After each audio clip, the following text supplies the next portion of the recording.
ठीक है। तो बाकी जो भी कोई भी हीट होगी उसकी वजह से अंदर का कोई पैरामीटर है वो चेंजेस नहीं होंगे, ठीक है।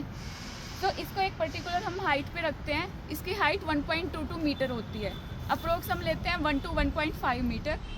और अगर इसको हम फिट में देखें तो अप्रोक्स 4 फीट हाइट पे हम इसको रखते हैं। इसको हाइट पे रखा जाता है कि रेन या फिर जो ग्रास की लेंथ हो उसकी वजह से हमारा टेम्परेचर इफेक्ट ना हो, ठीक है। सर वो bulb upper is maximum temperature, lower is minimum temperature, ठीक है। ड्राई बल्ब टेम्परेचर जो थर्मोमीटर है that is giving the current temperature. जो हमें इस मोमेंट पे टेम्परेचर मिलेगा वो ड्राई बल्ब से मिलेगा। वेट बल्ब क्या है, इसमें हमने एक वाटर की सप्लाई दी है, मतलब कि इसको हमने 100% ह्यूमिडिटी सप्लाई की है। इसका मतलब है कि जब भी ये हमें टेम्परेचर दे रहा है जब हमारे पास 100% ह्यूमिडिटी चल रही होती है। सो ये 100% ह्यूमिडिटी पे है, ये हमारा करंट ह्यूमिडिटी पे है। इन दोनों के कंपैरिजन करके हमारे पास मतलब कि 3 पैरामीटर हैं, 2 टेम्परेचर, एक 100% humidity.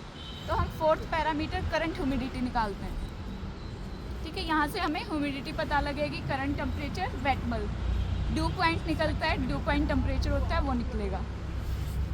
Third point is maximum thermometer. Maximum thermometer क्या है कि हमने मैक्सिमम टेम्परेचर मेजर करने के लिए एक अलग से थर्मोमीटर लगाया है। जो हमारा मैक्सिमम टेम्परेचर है वो 130 to 230 इन बिटवीन मेजर होता है, ठीक है। अब इसको कंटिन्यू ओपन करके हम चेक नहीं कर सकते कि किस टाइम जाएगा, इसलिए हमने एक अलग से थर्मोमीटर लगाया है। इसमें क्या है, मरकरी है, जैसे टेम्परेचर बढ़ेगा मरकरी का कॉलम जो है वो आगे जाएगा, लेकिन जैसे ही टेम्परेचर कम होगा वो वापस बैक नहीं आएगी, क्योंकि हमने यहाँ पे ग्रेविटी फैक्टर 0 किया है, मतलब इसको हॉरिजॉन्टल रख दिया तो ग्रेविटी 0 है, ठीक है। और इधर ये मिनिमम है। मिनिमम में क्या होता है कि जैसे ही मिनिमम जाएगा, इसके अंदर अल्कोहल यूज है, अल्कोहल वापस बैक जाएगा, नीचे जाएगा, लेकिन जैसे ही टेम्परेचर बढ़ेगा वो कभी भी आगे नहीं आता, gravity factor again same thing, ठीक है। इन 3 में मरकरी यूज किया है। तो लास्ट जो हमने रेन के लिए चेक किया था, इसमें हम जो रेनफॉल जो उसमें कलेक्ट होती है वो डाल के चेक करते हैं कितने mm रेन हुई है। Next is thermograph. थर्मोग्राफ ये हम टेम्परेचर चेक करने के लिए यूज करते हैं। सेम केस है, 24 आवर में ये एक सर्कल पूरा करेगी, चार्ट डेली चेंज होता है। वर्टिकल एक्सिस पे हमारे पास टेम्परेचर है, हॉरिजॉन्टल पे टाइम रहेगा। इसमें मेटल की सीट यूज होती है। Metal is the good conductor of heat. तो जैसे ही टेम्परेचर बढ़ता है मेटल में एक्सपेंशन आता है, ठीक है। जैसे ही वो एक्सपेंड होती है, पेन की नीब उसी एक्सपेंशन से कनेक्ट है, इसकी मूवमेंट अपवर्ड जाएगी। जैसे ही उसमें टेम्परेचर डाउन जाएगा वो वापस टाइटन होगी, अपनी शेप में आएगी, तो ये पेन की नीब की मूवमेंट डाउनवर्ड जाएगी। तो इससे हमें पूरे 24 आवर के टेम्परेचर का ग्राफ मिल जाता है। Next is here hygrograph. Here hygrograph में क्या होता है, बंच ऑफ ह्यूमन हेयर होता है, उसको यूज करते हैं ह्यूमिडिटी कैलकुलेट करने के लिए। सो ह्यूमन हेयर्स की टेंडेंसी होती है जब भी ये मॉइस्चर के कंटेंट में आते हैं इनकी लेंथ बढ़ती है, मीन्स की लेंथ इसकी बड़ी हुई फील होती है, उसी के साथ ये निब कनेक्ट है। जैसे ही हमारी ह्यूमिडिटी बढ़ती है इसकी मूवमेंट अपवर्ड जाएगी, ह्यूमिडिटी कम होगी ये डाउनवर्ड जाएगी। जैसे टेम्परेचर बढ़ता है ह्यूमिडिटी कम होती है, ये दोनों एक दूसरे के इन्वर्सली प्रोपोर्शनल होते हैं।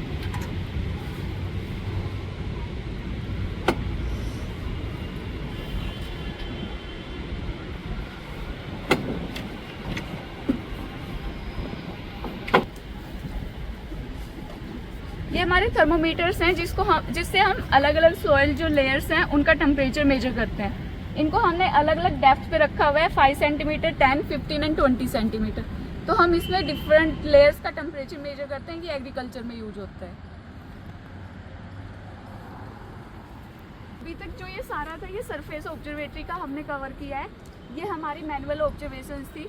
इसके बाद ये एक अलग से सिस्टम है पूरा, इसको ऑटोमेटिक वेदर स्टेशन AWS बोलते हैं, ठीक है। इसमें हमारे पास जो भी ऑब्जर्वेशन होती है वो सेंसर्स के थ्रू ऑटोमेटिक होती है, और ये हमारे सर्वर पे हर 15 मिनट में ऑब्जर्वेशन भेजता है, ठीक है। First one is the data logger. ये डाटा लॉगर है, ये पूरा सिस्टम है जो हमारा डाटा को कलेक्ट करता है। इसमें यहाँ पे ये सारे कनेक्शंस किए हुए हैं जो भी हमारे सेंसर हैं उन सब के, और यहीं पे हमारी सिम यूज होती है, जो इसका सिम के थ्रू हम हमारे डाटा जो यहाँ पे कलेक्ट होता है उसको हम हमारे सर्वर पे भेजते हैं। इसमें हम हर मिनट से 1 घंटे तक कितने इंटरवल पे डाटा ले सकते हैं वो पूरा इसमें सेट करना होता है। तो अभी ये 15 मिनट पे सेट है कि हर 15 मिनट में ये हमें डाटा भेज रहा होगा, ठीक है। यहाँ पे हमारा एक बैटरी है प्लस एक प्रेशर के लिए सेंसर है, जिससे हम प्रेशर कैलकुलेट करते हैं। नेक्स्ट ऊपर जो ये स्फीयर टाइप में दिख रहा है, ये जो छोटा है, ये इसके अंदर हमारे टेम्परेचर के सेंसर्स हैं। यहाँ से हमें टेम्परेचर का पता लगता है। जो सबसे टॉप में दिख रहा होता है वो विंड के लिए सेंसर्स हैं, ठीक है। तो वहाँ से विंड स्पीड पता लगती है। तो वहाँ पे सारे सेंसर्स हैं, वो सारा का सारा यहाँ से कनेक्ट है डाटा लॉगर से, जो हमारे पास डाटा भेजता है।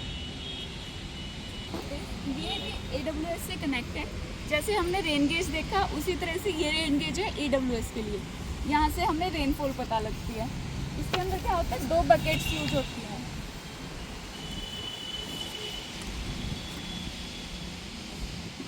इस तरह से 2 छोटे साइज में बकेट्स हैं। जब भी बारिश होगी तो यहाँ से पानी जाएगा, एक बकेट के अंदर कलेक्ट होगा। जैसे इसमें कलेक्ट होगा तो ये हैवी है, तो ये पानी होगा तो ये हैवी होती जाएगी और ये नीचे की तरफ मूवमेंट होगी। नीचे फुल होते ही ये इसके साथ टच होगी, पानी खाली होगा। तो यहाँ पे मैग्नेटिक फील्ड की वजह से एक मतलब बिट जनरेट होती है। इसका साइज 0.5 है। जब भी 0.5 mm रेन हो जाएगी, उससे यहाँ से एक सिग्नल यहाँ जाएगा। मैग्नेटिक फील्ड की वजह से वो सिग्नल क्रिएट होता है, तो वहाँ पे 1 सिग्नल जाएगा। उसके बाद फिर भी बारिश है तो इधर के बकेट में पानी भरना स्टार्ट करेगा। 0.5 mm पूरा होते ही यहाँ पे फिर पानी खाली होगा, ये इसको टच करेगी, एक सिग्नल वहाँ जाएगा, ठीक है। तो इस तरह से ये सीसा फॉर्मेट में चलता है। तो यहाँ पे एक सिग्नल का मतलब वहाँ पे गया, तो इसका मतलब 0.5 mm रेन हुई है। तो अभी तक जो हम पैरामीटर नॉर्मली मेजर कर रहे थे मैनुअल, ये सारे इसमें ऑटोमेटिक हैं।